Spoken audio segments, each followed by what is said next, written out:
সিমসনের বিষয়ে বলা হয়েছে ওকে নাসিরি করা হয়েছিল, ও মনোনীত করা লোক ছিলেন এবং আলাদা করা লোক ছিলেন। ওই ঈশ্বরের পরিকল্পনা নিয়ে জন্ম নিয়েছিলেন। সিমসনের জন্ম নেবার আগেই স্বর্গদূত এসে তার মাকে বললেন, তোমার এক পুত্র হবে, তার নাম সিমসন রাখবে, আর তোমার পুত্রকে নাসিরিও করা হবে এবং তাকে বিশেষ রূপে পালন করবে। তুমি কোনো অশুচি বস্তু স্পর্শ করবে না এবং দ্রাক্ষারস পান করবে না। ওই ঈশ্বরের দ্বারা মনোনীত, এই জন্য তাকে পবিত্র জীবনযাপন করতে হবে। মা রূপে তোমাকেও পবিত্র জীবনযাপন করতে হবে। দূত এভাবেতেই সিমসনের মাকে বলেছিলেন, মায়ের নাম আমরা জানি না, পিতার নাম মনোহ আছে। ঈশ্বরের বলা অনুসারে ওর মা পবিত্র জীবনযাপন করেছেন, পুত্রকে জন্ম দিয়েছেন আর তার নাম সিমসন রেখেছেন। আর সিমসন যখন ঈশ্বরের বিরুদ্ধে জীবনযাপন করছেন, তার প্রতিফল রূপে সিমসনকে মরতে হতো। একদম সিংহ এসে যখন সিমসনের উপর আক্রমণ করেছেন, ঈশ্বর অনুগ্রহ করেছেন। হায়, সিংহের মুখে সিমসন মারা যাওয়াতেই ও জীবনের দ্বারা কি লাভ হবে, একটি সুযোগ দেব, এই ভেবে সিমসনের প্রতি ঈশ্বর অনুগ্রহ দেখিয়ে এক সুযোগ দিয়েছেন। ঈশ্বরের দেওয়া শক্তি দিয়ে সিমসন সেই সিংহকে মারতে পেরেছিলেন। যখন সিমসন সেই সিংহকে মেরে ফেলেছেন, ওকে কি করার দরকার ছিল? প্রভু, আপনার বিরুদ্ধে যাচ্ছিলাম, এই জন্য সিংহ এসে আক্রমণ করে মারতে চেয়েছিলেন, আমি মারা যেতাম, কিন্তু আপনার অনুগ্রহতে আমাকে জীবিত রেখেছেন। এই রাস্তা আমার জন্য সুরক্ষিত নয়, এই ভেবে এই রাস্তা ছেড়ে দেওয়া দরকার ছিল না। জোনা ওই করেছেন। যখন ও বুঝতে পারছে যে আমি যখন যে রাস্তায় যাচ্ছি সেটা ঠিক নয়, নিজের ভুলকে স্বীকার করেছেন। যখনই তার ভুল স্বীকার করেছেন, ও ব্যবহারযোগ্য হয়েছেন। যখনই ভুল স্বীকার করেছেন, ও ব্যবহারযোগ্য হয়েছেন। যখনই ভুল স্বীকার করেছেন, অনেকের জীবনে আলো নিয়ে এসছে, অনেকের জীবনে পরিবর্তন নিয়ে এসছে।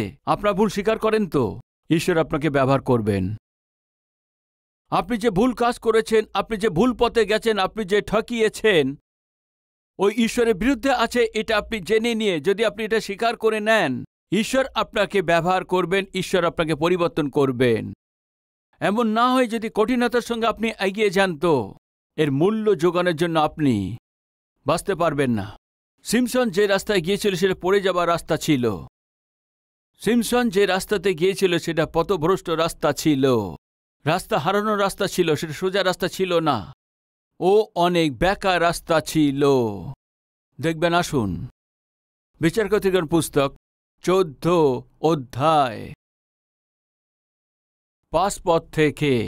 পরে সিমসন ও তাহার পিতা মাতা তিমনায় নামিয়া গেলেন। আপনি কি বুঝতে পারলেন এখানে? সিমসন আর তার মা আর পিতা তিনজনে মিলে তিমনায় যাচ্ছিলেন, এ আমরা দেখতে পাই। ঠিক আছে, তিমনাতে গিয়ে তিমনা স্থানে দাক্ষাক্ষেত্রে উপস্থিত হইলে দেখে এক যুব সিংহ সিমসনের সম্মুখবর্তী হইয়া গর্জিয়া উঠিল। একদম সিমসনের সম্মুখেই সিংহ আক্রমণ করেছেন। মন দিয়ে শুনুন, সিমসন আর তার পিতা মাতা একসঙ্গে যাচ্ছে মনে করুন। তিনজনের উপরে সিংহ আক্রমণ করেছে মনে করুন। সিংহ যে আক্রমণ করেছে, এর পিতা মাতা এই কথা জানেন বা জানেন না? নিশ্চয় জানবে, তাই না? তারপরে বাক্য দেখুন, তিনি শাকবস্ত্র ছিঁড়িবার মতো ওই সিংহকে ছিঁড়িয়া ফেলিলেন, কিন্তু কি করিয়াছে তাহা পিতা মাতাকে কহিলেন না। কি করেছেন কিছু বলেননি। এর কি অর্থ আছে? তিমনার জন্যে বেরিয়েছে, কিন্তু দাক্ষাক্ষেত্রে পৌঁছাতেই সিমসনে কি মনে হয়েছে জানেন কি? দাক্ষাক্ষেত্রেতে যাবেন। পিতা মাতাকে বললেন, তোমরা সোজা রাস্তা দিয়ে যাও, তুমিও আমাদের সঙ্গে আসো। না না, আমরা দাক্ষাক্ষেত্রের পা দিয়ে যাব, আমি এই রাস্তা দিয়ে আসব, আমি মাঝখানের রাস্তা দিয়ে আসব, তোমরা সোজা রাস্তায় যাও। এই বলে সে দাক্ষাক্ষেত্রের মাঝখানের রাস্তা দিয়ে যেতে শুরু করলেন। দয়া করে শুনুন, এই রাস্তা নষ্ট করার রাস্তা আছে। তিমনাতে যাওয়াই ভুল আছে, যেতে যেতে ভুল নির্ণয় নিয়েছেন। দাক্ষাক্ষেত্র দেখলেই ওখান দিয়ে যাওয়ার চেষ্টা করেছেন। শুনুন, গণনা পুস্তক তার 6 অধ্যায়ে 2 আর 3 পদে কি আছে তা দেখবেন। ওই বাক্য আমাদের বলে দেয় কি এরা ঠিক করেছে কি ভুল করেছে। পড়ছি, তুমি ইসরায়েল সন্তানগণকে কহ, তাহাদেরকে বলো, কোন পুরুষ কিংবা স্ত্রীলোক সদাপ্রভুর উদ্দেশ্যে পৃথককৃত হইবার জন্য যখন বিশেষ ব্রত নাসিরীয় ব্রত করিবে, তখন সে দ্রাক্ষারস ও সুরা হইতে পৃথক থাকিবে। দ্রাক্ষারসে সিরকা বা সুরার সিরকা পান করিবে না, এবং দ্রাক্ষার ফলপূর্ণ কোনো পেয় পান করিবে না, আর কাঁচা কি শুকনো ফল খাইবে না। ঈশ্বর নিশ্চয় বলে দিয়েছেন ওই দ্রাক্ষাক্ষেত্রের পাশে একদম যাবে না। ঈশ্বরের দ্বারায় যাকে নাসিরীয় করা হয়েছে ব্যক্তি দ্রাক্ষারস একদমই খাবে না। সে হতে পারে কাঁচা, হতে পারে শুকনো, হতে পারে, সে একদমই তা খাবে না। নাসিরীয় যে লোকদের জন্য করা হয়েছে, ঈশ্বরের এই ব্যবস্থা তাদের দেওয়া হয়েছিল, এক নিয়ম ছিলেন। দ্রাক্ষারসের পাশে তুমি যাবে না। কিন্তু কেন ও দ্রাক্ষারসের ক্ষেত্রে গিয়েছিল? কেন দ্রাক্ষাক্ষেত্রের পাশে গিয়েছিল? স্পষ্ট লেখা আছে না? দ্রাক্ষারস স্পর্শ করতে পারবে না, তবে কেন দ্রাক্ষাক্ষেত্রের পাশ দিয়ে গিয়েছে? দয়া করে ধ্যান দিন। এক ব্যক্তি যদি সে রাস্তা ভুল করে, দ্বিতীয়বার রাস্তা ভুল করা তার পক্ষে সহজ আছে। এক ব্যক্তি একটি পাপ করার জন্য যদি ও স্থান দিয়ে দিয়েছে, তো দ্বিতীয় পাপ করতে তার জন্য মুশকিল নয়। সে ছেলে হোক বা মেয়ে হোক, একবার মিলে পাপ করা শুরু করেছে তো সে তো বাধা দেওয়া মুশকিল আছে, সে এগিয়ে চলে যায়। একবার আপনি পাপ করা শুরু করে দিয়েছেন তো, একবার আপনার হৃদয়কে অশুচি করে নিয়েছেন তো, একবার আপনার চোখকেই অশুচি করা শুরু করে দিয়েছেন তো, তাহলে আপনার শরীরকে অপবিত্র করা শুরু করে দিয়েছেন তো, তারপরে সেটা বন্ধ করা খুব সহজ হয় না। এই জন্য তো আজকে আপনি বারবার ভুল করছেন, এই জন্য তো আজকে আপনি বারবার মন্দ কাজ করছেন, বারবার অশুচি হচ্ছেন, বারবার মিথ্যে বলছেন, বারবার অন্যকে ঠকাচ্ছেন, বারবার ভুল রাস্তাতে যাচ্ছেন।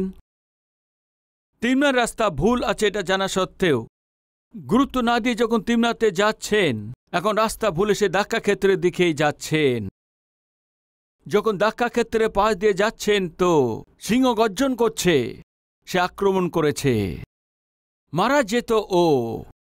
কিন্তু ঈশ্বর অনুগ্রহ দেখিয়েছেন, সিমসন তোমার আমার জন্য ব্যবহার হতে হবে, তুমি আমার আরাধনা করবে, তোমাকে নাসিরীয় করা হয়েছে, তুমি রাস্তা পাল্টে ফেলেছ, তোমাকে ওয়ার্নিং দিচ্ছি।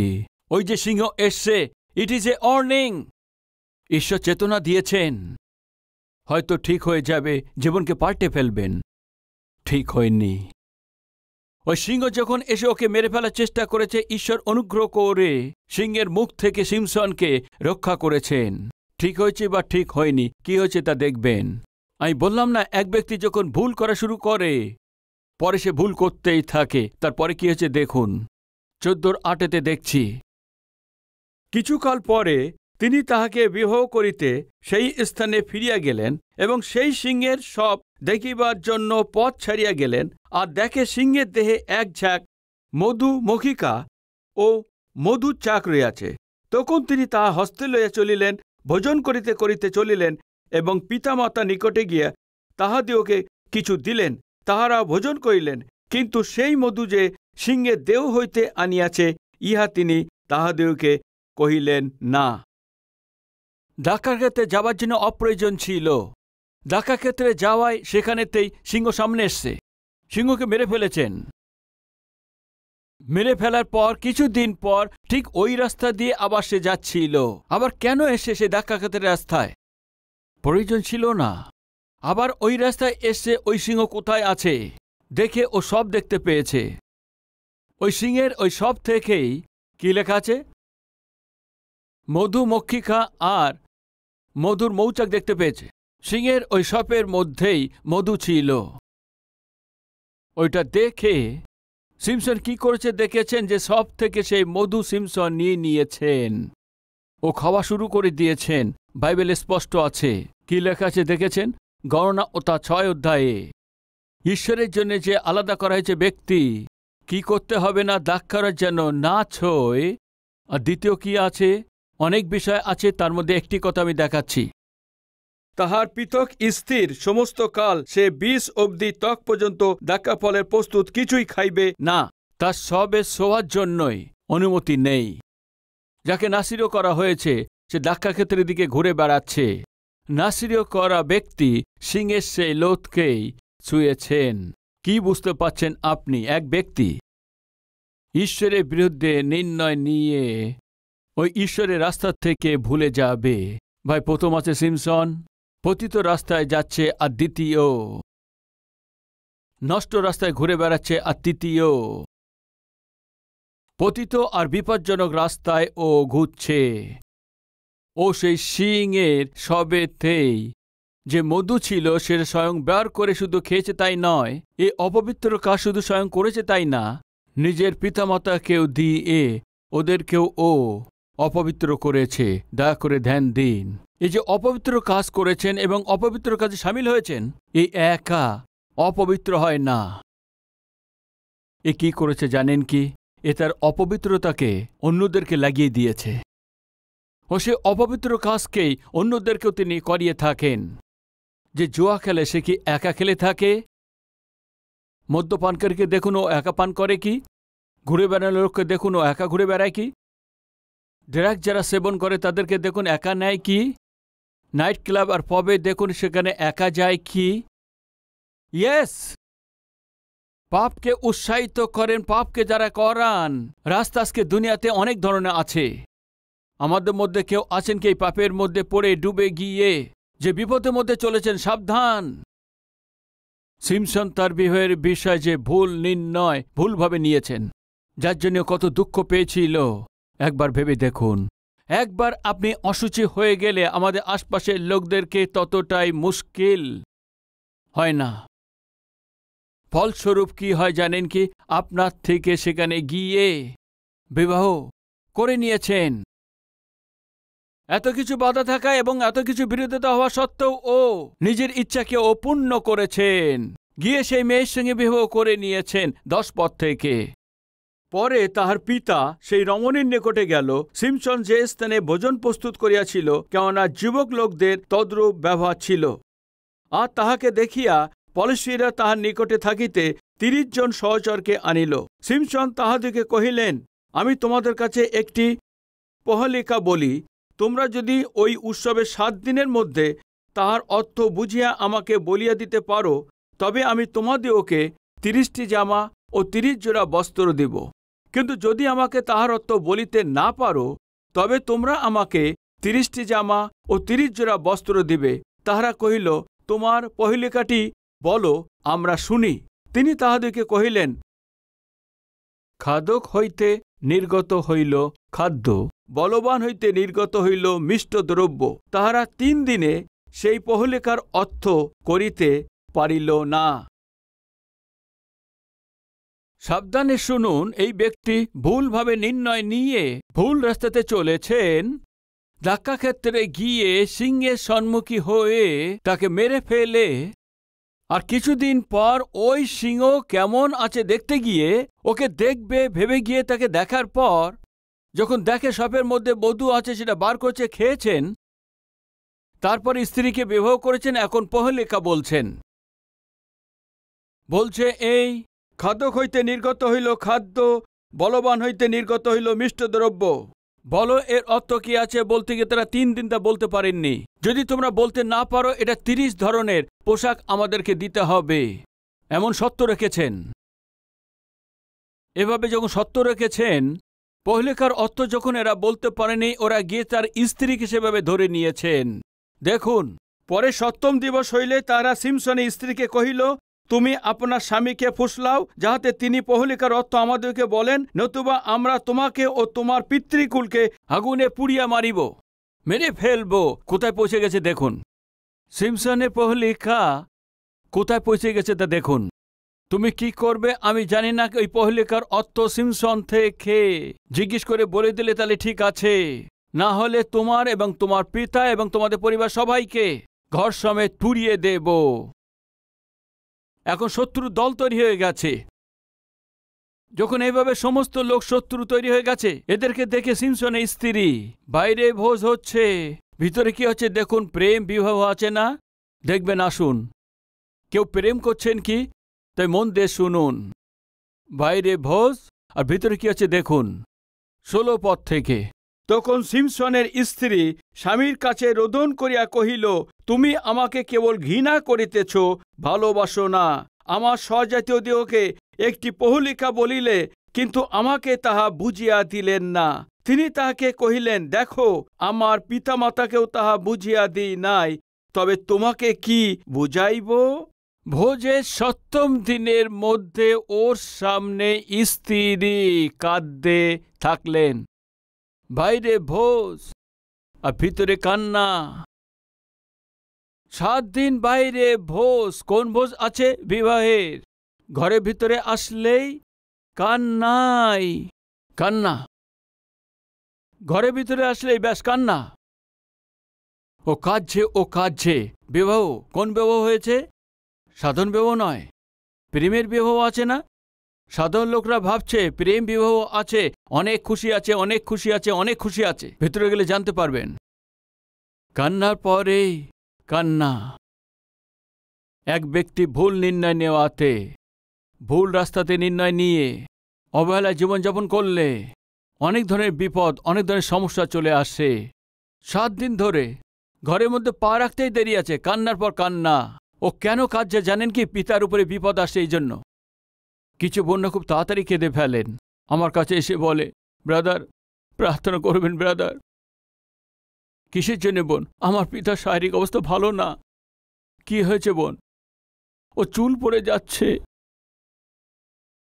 মানে যেন পিতা সে চুলও না ঝরে, চুল যেন সাদা না হয়। কিছু বোনরা পিতাকে অনেক প্রেম দেখায়, আমার পিতা অনেক বিপদে আছে, অর্থনৈতিক সংকটে আছে। ঠিক আছে বোন, প্রার্থনা করব আমার ভাইয়ের জন্য, চাকরি নেই। ঠিক আছে বোন, প্রার্থনা করব। আমার বোনের পরিবারও ঠিক নেই, প্রার্থনা করব বোন। আমার মায়ের জন্য প্রার্থনা করুন ব্রাদার। কিসের জন্য? আমার চিন্তা করে, প্রার্থনা করব বোন। ঠিক আছে, প্রার্থনা করুন ব্রাদার।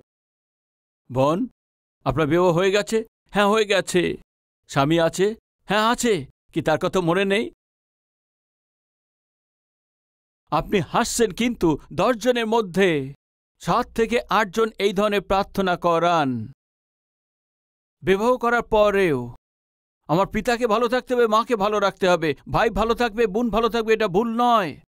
কিন্তু শাশুড়িকে ভালো থাকতে হবে, শ্বশুর ভালো থাকতে হবে, এ ভাবনা একদম আসে না। ঠিক আছে না ভাই? মন দিয়ে শুনুন। ঘরেতে ভয়ানক রূপে কাঁদছেন। কেন এভাবে সে কাঁদছেন? আমার পিতাকে মেরে ফেলবেন, আমাদের পরিবারকে জ্বালিয়ে দেবেন, আমার বিবাহের জন্যেই আমাদের পরিবারে বিপদ এসছে। 7 দিন ধরে সে কাঁদছেই। তখন সে বলছে, তুমি আমাকে ভালোবাসো না, তুমি আমাকে ঘৃণা করো। যখন তখন আমাদের ঘরে এসছো, আমাদের পরিবার নষ্ট হচ্ছে, কেমন লোক আছেন আপনি? এই বলে যখন কাঁদছে, শেষেতে সিমসন কি করেছেন দেখবেন, আসুন। তাহার স্ত্রী উৎসব সপ্তাহের শেষে পর্যন্ত তাহার কাছে রোদন করিল। পরে তিনি 7ম দিবসে তাহাকে বলিয়া দিলেন, কেননা সে তাহাকে পীড়াপিড়ি করিয়াছিল। পরে সেই স্ত্রী স্বজাতীয় দেহকে পৌললিকার অর্থ বলিয়া দিল। পরে 7ম দিবসে সূর্য অস্তগত হইবার পূর্বেই এই নগরের লোকরা তাহাকে কহিল, মধু অপেক্ষা মিষ্ট কি, আর সিংহ অপেক্ষা বলবান কি। ইনডাইরেক্ট তাকে বলেছিলেন, মধু অপেক্ষা মিষ্ট কি আর সিংহ অপেক্ষা বলবান কি। তিনি তাহাদিকে কহিলেন, তোমরা যদি আমার গাভী দ্বারা চাষ না করিতে, আমার পৌললিকার অর্থ খুঁজিয়া পাইতে না। পরে সদবর আত্মা তার উপরে সবলে আসিলে, আর তিনি অস্কিলনে নামিয়া গিয়া তথাকার 30 জনকে আঘাত করিয়া তাহাদের বস্ত্র খুলিয়া লইয়া পৌললিকার অর্থকারীদিওকে জোড়া জোড়া বস্ত্র দিলেন, আর তার ক্রোধ প্রজ্বলিত হইল। তিনি পিতার বাটিতে উঠিয়া গেলেন। পরে সিমসনের যে সখা তার মিত্র ছিল, তাহাকে তার স্ত্রী দত্তা হইল। আর পহলিকা কি আছে? পহলিকা কি হয়েছে? শেষে তার পরিবার নষ্ট হয়ে গেছে। এখন তার স্ত্রী অন্য কারো স্ত্রী হয়ে গেছে। কে আছে এই সিমসন বলুন? প্রতিষ্ঠিত করা হয়েছিল। কি হয়েছে তা বলুন? সিমসন তিমনাতে গিয়েছিলেন, যাবার প্রয়োজন ছিল কি? ওই রাস্তা ঠিক ছিল না, ওই রাস্তায় পাপ সহজে করা যেত। ওখানে ও কেন গিয়েছে? এক ভুল রাস্তাতে যাওয়াতে সিমসন তার জীবনে কত বিপদকে ডেকে নিয়ে এসছে, আপনি তা বুঝতে পেরেছেন কি? ও যে মেয়েকে ভালোবেসে বিবাহ করেছিল, এক সাধারণ পহলেকার জন্যেই পরিবারকে নষ্ট করেছেন। কিছু লোকরা তার নিজের হাতে তার পরিবারকেই ছোট ছোট কথার জন্যে বড় বড় ঝগড়া করে শেষ পর্যন্ত ডিভোর্সে পরিণত হয়। ওই বিচারপতিরা জিজ্ঞেস করে, আসলেতে তোমাদের পরিবারে কোন কথাকে নিয়ে ঝগড়া শুরু হয়েছিল? আমি ধোসা বানাতে বলেছিলাম। ঠিক আছে, ওই ইডলি তৈরি করেছে। ঠিক আছে, তুমি কি করেছো?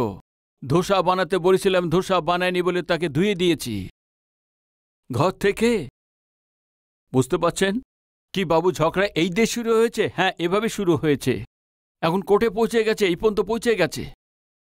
ভাই একবার ভেবে দেখুন, সিমসারকে নাসির করা হয়েছিল এক ভুল রাস্তাতে গিয়ে। কোথায় পৌঁছে গেছে জানেন? যাকে বিয়ে করেছে সেই স্ত্রী ডিভোর্স দিয়েছে। তোমাকে আমি একদম চাই না এই বলে সিমসনের বন্ধুর সঙ্গে বিয়ে করে নিয়েছেন। যখন ফিরে এসছে ওর স্ত্রী অন্যের সঙ্গে বিয়ে করে নিয়েছে। সিমসন সহ্য করতে পারেনি। কি করেছে জানেন কি আপনি? তার সমস্ত গ্রামকে পুড়িয়ে দিয়েছে। ক্রোধে পূর্ণ হয়ে তার গ্রামের সমস্ত ফসলকে পুড়িয়ে দিয়েছে। প্রেমের সঙ্গে বিবাহ করবে ভেবেছিল, কিন্তু ওই বিবাহ ভেঙে গেছে। কি করবে না জানতে পেরে স্ত্রী না থেকে সে নিজে একাতেই কি করেছে জানেন কি? পতিতালয়ে যাওয়া শুরু করেছেন। নাজির করা ব্যক্তি বিয়ের বিষয়ে ভুল সিদ্ধান্ত নিয়ে কি করেছে জানেন কি? নিজের বলকে হারিয়ে ফেলেছেন, দৃষ্টি হারিয়ে ফেলেছেন। সিমসনের নাম ইতিহাসেতে তার শক্তিশালী নাম হিসেবে লেখা দরকার ছিল, কিন্তু যুবকদের জন্য এটি চেতনার নাম হয়ে থেকেছেন। শেষেতে মৃত্যুর আগে কেঁদেছে, পিতা কত শক্তি আপনি আমাকে দিয়েছিলেন, তোমার জন্য ব্যবহার করা দরকার ছিল এই শক্তি। বেশ্যাদের কাছে ব্যবহার করে আমার জীবন নষ্ট করেছি। আমার নির্ণয়ের জন্য আমার জীবন নষ্ট হয়ে গেছে। একবার আমাকে স্মরণ করে আমাকে ক্ষমা করুন। এরা যে আমার সাথে করেছেন, এদের সবার কাছে আমি প্রতিশোধ নেব। ঈশ্বরের কাছে শেষ সময়েতেই প্রার্থনা করেছেন। ভাই মৃত্যুর আগে ওই ডাকাত এসে প্রার্থনা করেছিলেন, প্রভু যীশু, যখন আপনি আপনার রাজ্যতে আসবেন আমাকে স্মরণ করবেন। যীশু বলেছিলেন, আজই আমার সাথে স্বর্গে গমন করবে। মানে অর্থ কি আছে? তুমি যেভাবেই মারা যাও না কেন, যেভাবে তোমার কাজ শেষ হোক, মৃত্যুর আগে ওই ডাকাত প্রার্থনা করে স্বর্গেতে গিয়েছেন, কিন্তু এই জগতের জন্য ও কিছুই করতে পারেনি। প্রিয় ভাই ও বোন, ওই ডাকাতের মতো আমি শেষ সময় প্রার্থনা করবেন কি? সিমসনের মতো মৃত্যুর আগে একবার আমাকে ক্ষমা করুন শেষ মুহূর্তে প্রার্থনা করে মারা যাবেন কি? না বেঁচে থেকে ঈশ্বরের জন্যে এইসব লোকদের বিষয়ে বাইবেলেতে কেন লিখে দিয়েছেন? এর কারণ এই আছে কি, সেটা পরে বুঝে শুনে নিয়ে বুদ্ধি লাগিয়ে ঈশ্বরের রাস্তাতে চলবেন বলবেন। সিমসন তার বিবাহের বিষয়ে ভুল নির্ণয়কে নিয়ে নিজের প্রাণ হারিয়েছেন। এক ভয়ানকভাবে সে মৃত্যুবরণ করেছেন। কেউ আছেন কি আমাদের মধ্যে?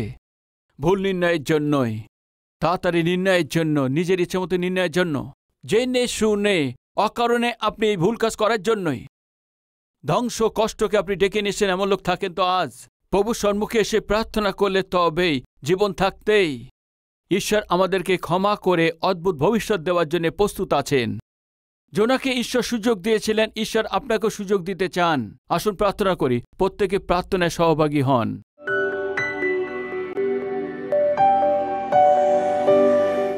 পবিত্র ঈশ্বর পিতা, সিমসনের জীবন নিয়ে আপনি আমাদের স্পষ্ট কথা বলেছেন। অকারণে কথার দ্বারায় অনেক কষ্টের মধ্যে পড়েছেন, অকারণে নির্ণয়ের জন্য অনেক অভিশপ্ত হয়েছেন। আজকে এই বাক্য শুনে অনেক লোকরা চেতনা পেয়েছে। পিতা, অকারণে কথা না বলি, অকারণ জিনিস না দেখি, ভুল ব্যবহার না করি, এই সংসারের রীতি অনুসারে আমরা যেন না চলি, তোমার ইচ্ছায় চলতে পারি, তোমার ইচ্ছা জানতে পারি। আমাদের সাহায্য করুন। মাথা থেকে পা পর্যন্ত আমাদের সবাইকে পবিত্র করুন। যীশু খ্রিস্টের নামেতে চাইছি পিতা, আমেন।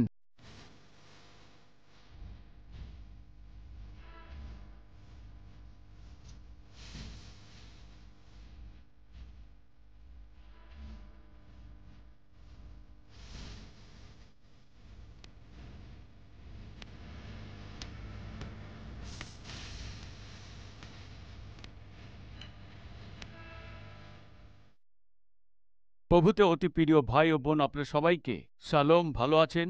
ক্যালভারি শহর 2003-এ শুরু করা হয়েছিল। আজ 2023-এ 20 বছর হয়ে গেছে। আপনার এই টিভি প্রোগ্রামকে প্রেমের সহিত উৎসাহিত করেছেন, প্রার্থনা করেছেন। আর শুধু তাই না, আপনাদের উপহারের দ্বারা আপনার সবাই সাহায্য করেছেন। এই জন্যে আপনাদের সবাইকে পুরো মন থেকে ধন্যবাদ দিচ্ছি।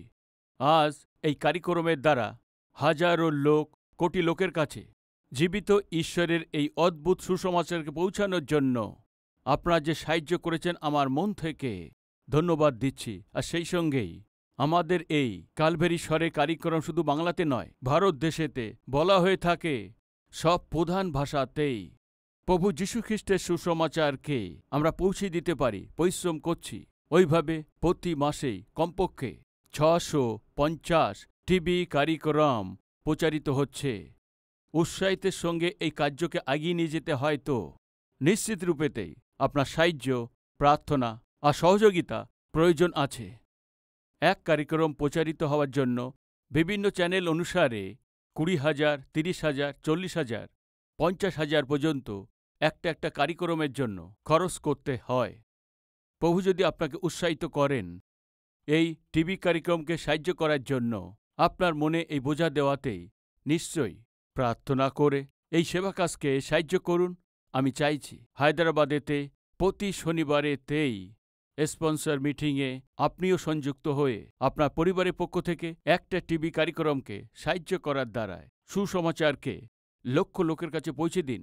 আমি অনুরোধ করছি, ভাই, এই সপ্তাহের মধ্যে পরিবারে কারো জন্মদিন আছে কি? বা ঈশ্বর আপনাদের জীবনে কোনো শুভ কাজ করেছেন কি? আপনার প্রার্থনা উত্তর দিয়েছে কি?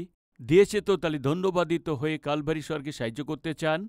বা ঈশ্বর সন্তানকে আশীর্বাদ দিয়েছেন তার নামকরণ করার জন্য, অক্ষর অভ্যাসের জন্য, অন্নপ্রাশনের জন্য, এইসব শুভ কাজের জন্য আমার হাতের দ্বারা আপনার সন্তানের জীবনে এটা করানো আশা করছেন তো? শনিবারে কালভারি স্বর টিভি কার্যক্রমকে সাহায্য করে আপনার জীবনের শুভ কাজকে আমার সাথে সেলিব্রেট করার জন্য আপনাদের সবাইকে প্রেমের সহিত আহ্বান করছি। মানে আমার পরিশ্রমের সহিত আপনিও সহভাগী হয়ে সুসমাচারকে ছড়িয়ে দিন। আপনার খুশিতে আমিও সহভাগী হয়ে আপনার খুশিকে পূর্ণ করতে হবে। মন থেকে চাইছি এই অদ্ভুত ঈশ্বরের সুসমাচারকে জগতে পৌঁছে দেওয়ার প্রক্রিয়াতে আপনার প্রার্থনা, আপনার উৎসাহকে চাইছি। প্রভুতে আপনার প্রিয় সতীশ কুমার।